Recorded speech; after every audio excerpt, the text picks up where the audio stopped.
Hello everyone, আশা করি আপনারা সকলে ভালো আছেন। আজকের ভিডিওতে আপনাদেরকে দেখাবো কিভাবে আপনারা কোরবানির দাওয়াত এই নাটকটি কিভাবে দেখবেন।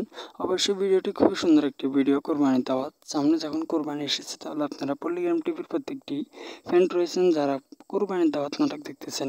ভিউয়ার্স, আপনাদেরকে সর্বপ্রথম জানিয়ে দিই, এই নাটকটি হচ্ছে আগের পুরনো একটি নাটক। আপনাদেরকে আমরা এই নাটকটির মাধ্যমে তা দেখার জন্য অনুরোধ করব, কিন্তু এটা কোনো নতুন নাটক নয়। আপনারা যারা আমাদের ভিডিওটি কন্টিনিউ দেখেন, তাহলে আপনারা বুঝতে পারবেন এটা কোনো নতুন নাটক নয়। কোরবানি সম্পর্কে এটা হচ্ছে পুরনো একটি কোরবানি নাটক।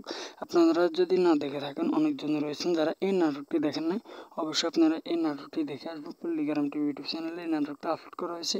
খুবই সুন্দর একটি নাটক কোরবানি নিয়ে। আপনারা যদি এই নাটকটি দেখে থাকেন, তাহলে অবশ্যই এই নাটকটি থেকে আপনাদেরকে যে একটি গুরুত্বপূর্ণ বিষয় আপনাদেরকে পল্লিগ্রাম টিভি ইউটিউব চ্যানেল থেকে একটি মেসেজ জানিয়ে দেওয়া হয়েছে, তাও অবশ্যই আপনারা আমাদের এই ভিডিওতে কমেন্ট করে জানিয়ে দেবেন, যেটা আপনার বন্ধুবান্ধব এবং সবাই দেখতে পারে। এ ধরনের একটি সুন্দর একটা কমেন্ট করে দেবেন, তাহলে আমরা নেক্সট ভিডিওতে আপনার ওই কমেন্টের উত্তর দেওয়ার জন্য চেষ্টা করব। সবাই ভালো থাকবেন, সুস্থ থাকবেন। আল্লাহ হাফিজ।